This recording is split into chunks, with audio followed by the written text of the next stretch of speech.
আসসালামু আলাইকুম রহমতুল্লাহ। আশা করি সকল ভাই বেরাত ভালো আছেন। দেশ ও প্রবাসে যারা যে যেখানে আছেন সকলে ভালো আছেন আশা করি। আলহামদুলিল্লাহ, আপনাদের দোয়া ভালোবাসা ভালো আছি। ফজর নামাজ ওই মসজিদে থেকে বাড়েছি দোকানে দেশে। তো ভাই আশা করি সকলে ভালো থাকবেন, আর বিশেষ করে সকলে নামাজ পড়বেন। আমাদের মাঝে মাহে রমজান আসতেছে, মাহে রমজানের ডাক আসতেছে।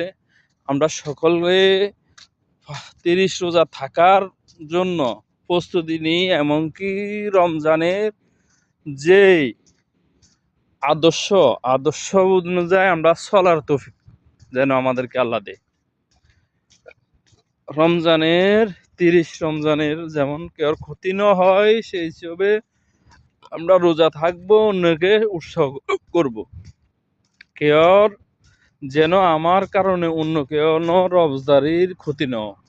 যারা বিশেষ করে রমজানে রোজা রাখেন না, তারা তো বলতে গেলে আল্লাহর দরবারে কতটুক ভালা কতটুক মন্দ তারাই বোঝে। আল্লাহর দরবারে তো তারা খারাপে।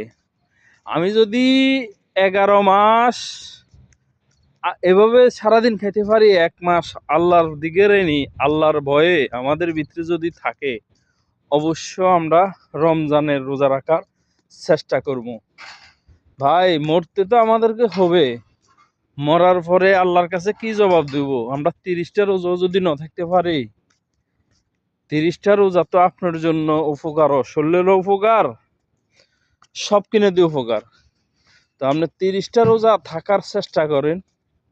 30 রোজা মানেই আপনি থাকা আপনার জন্য উত্তম।